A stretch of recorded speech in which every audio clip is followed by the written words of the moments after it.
others who knew that silence and indifference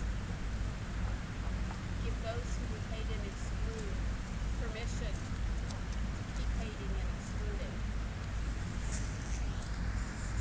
And some of the same language that's being used today to exclude gays and lesbians, transgender, queer, has been used to exclude people in the past not only because of their religion, but because of the color of their skin, because of their ethnic background, and every time they've been proved wrong.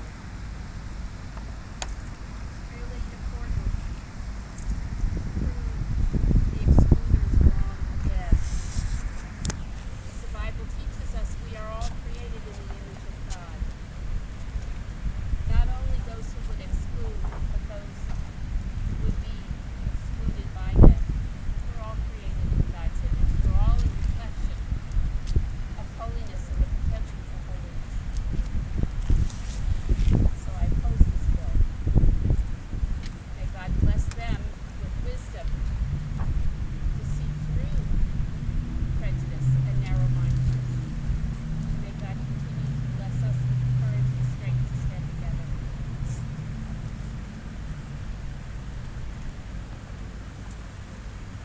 I feel I can barely add any words to all of the eloquence that we've heard already tonight. So thank you everyone for speaking and sharing from the heart. I am a priest in a church here in town, St. Thomas Episcopal Church, and some of my parishioners are here and very grateful to see all of you here. Our church hasn't had a chance to discuss this bill, so I'm not speaking on behalf of our church, but I am speaking on behalf of myself as a Christian and as a citizen of Georgia. In our baptism, we promise to respect the dignity of every human being, and so that is something that I feel I'm always called to do. That does mean respecting the dignity of those who support this bill. I think there are people of goodwill in our state who support this, who think it won't do any harm and feel like it is necessary in some kind of way. But I'm very moved by the testimony and witness of gay and lesbian folks in my congregation and in the community who feel very threatened by this and who say that this scares them to death. And as a follower of Jesus, as a person of faith, I feel I am called to stand with those who feel threatened and vulnerable and do everything I can to try to remove that threat and to create a place and a community that is full of safety and freedom for all people. So I'm here hoping that we can find a way to eliminate something that doesn't seem necessary and could do great harm to people. I'm hoping that the House Judiciary Committee will table it or not bring it to the floor and just let this go on by so that we can move forward and have a brighter day for the citizens of Georgia. Grateful to everyone who has come out today. Are there any final words that anyone wants to share? I'm sorry, I have a camera right here. So it's like, I go to the Unitarian Universalist Fellowship of Columbus.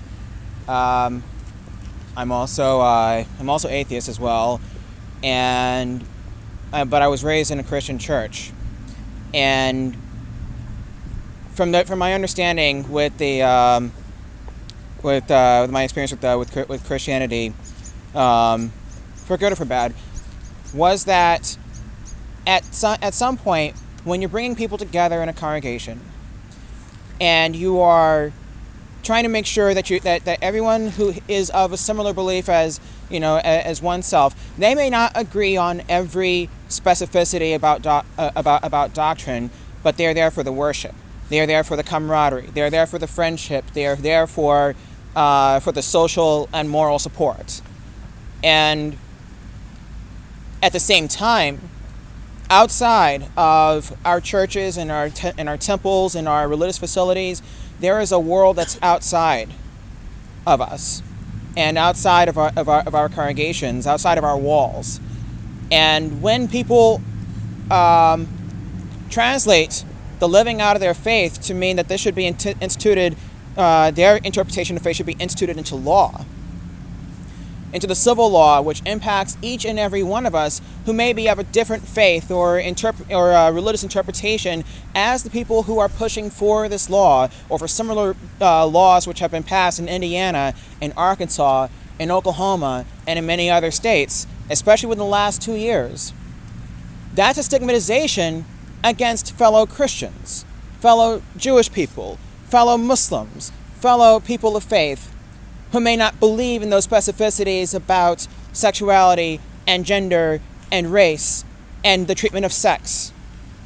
So this is why I'm here. I mean, I'm here just because it's to stand in solidarity with those who may be of a different interpretation of the same faith that may be backing people like Senator Josh McCoon, or people who may be voting for this bill or considering